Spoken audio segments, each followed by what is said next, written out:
आज आम वार्षिक अष्टप्रहरी नामयज्ञ विषय किसी जाना। ये हूँ आम निमिंडी ग्राम वार्षिक अष्टप्रहरी नामयज्ञ।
ग्राम आमर संकीर्तन जो मैंने भागवत पाठ करुँचे माँ मैंने आमर पूजा अर्चना करुँच।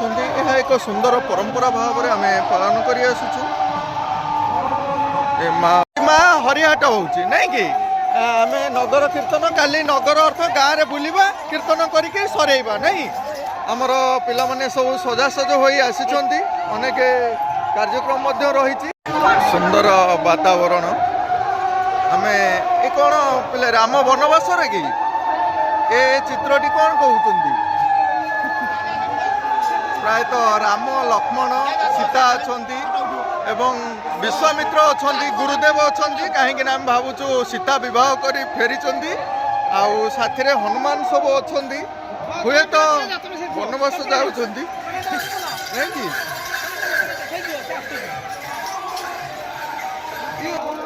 ना भाई रावण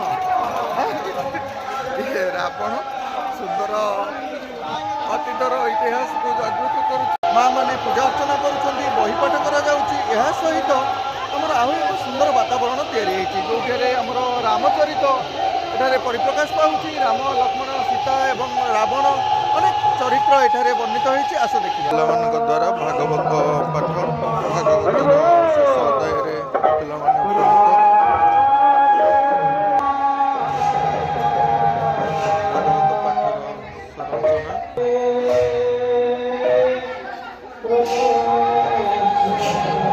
आसतु कि माँ मैंने अच्छा माँ मान सह कि आलोचना रखा ये विषय माँ कि कहूना अरुआ खाइबे हाँ अरुआ खाइबे फलमूल आदि खाइबे नहीं कि खाई आम गोटे भगवान गोटे चेतना को आम जागृत करुचे नहीं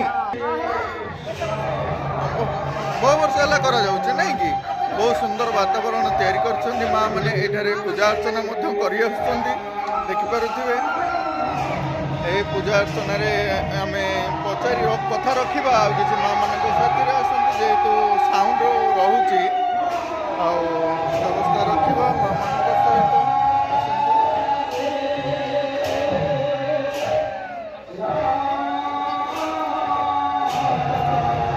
ଏ ସୁନ୍ଦର ବାତାବରଣ ତିଆରି କରାଯାଇଛି। ଜାଣିବା ମା ଯୋଉମାନେ ଆମର ପୂଜାରେ ଅଛନ୍ତି ଏ ପୂଜାରେ ବସୁଛନ୍ତି ବହି ପାଠ କରୁଛନ୍ତି ଏମାନେ କଣ ଉପବାସ ରହିଥିବେ ନିର୍ଜଳା ନା କଣ କେମିତି?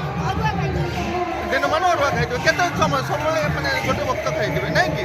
ବହୁତ ବହୁତ ଧନ୍ୟବାଦ ମା। এই সুন্দর ভিতরে বাতাবরণ মধ্যে ଦେଇକିରି ଆମ ପିଲାମାନେ ମଧ୍ୟ ଅଛନ୍ତି ଆମର ଅନେକ ଚରିତ୍ରରେ ପିଲାମାନେ ରାମଚରିତ୍ରରେ ଅଭିନୟ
କହିବ କିଏ ପୁଅ କହିଦେଲ ଆମର ଏ ଗ୍ରାମର ସଂକୀର୍ତ୍ତନ ଆମର ତ ଅଷ୍ଟମ ପରେ ବହୁ ବର୍ଷ ହେଲା ପାଳନ ହେଇଛି ଯେଉଁ ହରିହାଟ ନାମ ଯଜ୍ଞ ଏ ବର୍ଷ ହେଉଛି ଆମର 200ତମ ବାର୍ଷିକ ନାମ ଯଜ୍ଞ। ଆମର ଗାଁର ଯିଏ ପ୍ରେସିଡେଣ୍ଟ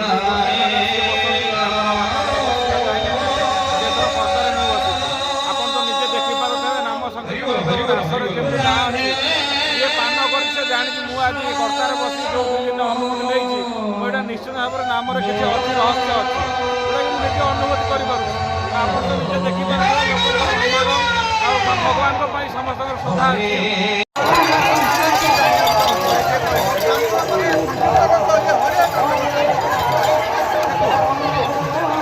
ଚୈତନ୍ୟ ମହାପ୍ରଭୁ ଯେତେବେଳେ ପ୍ରଥମେ ସନାତନ ଧର୍ମ ପ୍ରଚାର କରିବାକୁ ଆସିଲେ ସେ ଯେଉଁ ଧର୍ମ ପ୍ରଚାର କଲେ ହରିହାଟ ତାକୁ ହରିହାଟ କୁହାଯାଏ।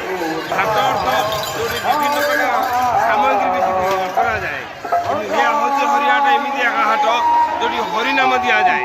ଆଉ ହରିନାମ ହେଉଛି ଏମିତି ଏକ ମନ୍ତ୍ର ଯେଉଁ ମନ୍ତ୍ର କି ସମସ୍ତେ ମାଗିକି କୀର୍ତ୍ତନ ମାନଙ୍କଠାରୁ ମାଗିକି ନେବେ।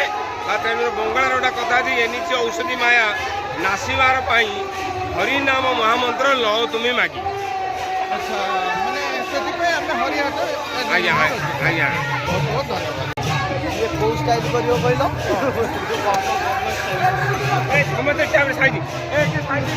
ସୁନ୍ଦର କାହାଣୀ ମାଧ୍ୟମରେ ଆମର ଏଠି ମୁନି ଋଷି ମହର୍ଷି ଆମର କିଛି ଦର୍ଶାଉଛନ୍ତି ଯେ ମ୍ୟାଜିକ ହେଇପାରେ ବା ତନ୍ତ୍ର ଯାହାକୁ ଆମେ କହୁଛେ ଅଥର୍ବ ବେଦ ମାଧ୍ୟମରେ ଆମେ ଯାହାକୁ କହୁଛେ ଏ ହେଉଛି ତାର ଏକ ଚିତ୍ରିତ କାହାଣୀ। ଏ ସ୍ଥାନରେ ପିଲାମାନଙ୍କ ଦ୍ୱାରା ଏଠାରେ ଆମର ରାବଣ ମଧ୍ୟ ଅଛନ୍ତି। କ'ଣ ଏ କାହାଣୀ ଆମେ ଜାଣିପାରୁନୁ ଏ କାହାଣୀ କ'ଣ ଥିଲା ଏ କାହାଣୀ କ'ଣ କହୁଛେ?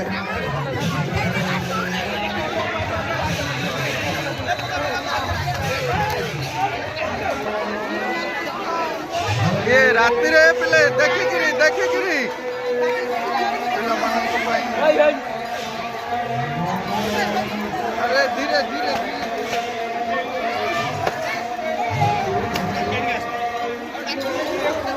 एखादी 10 मिनट पर एखादी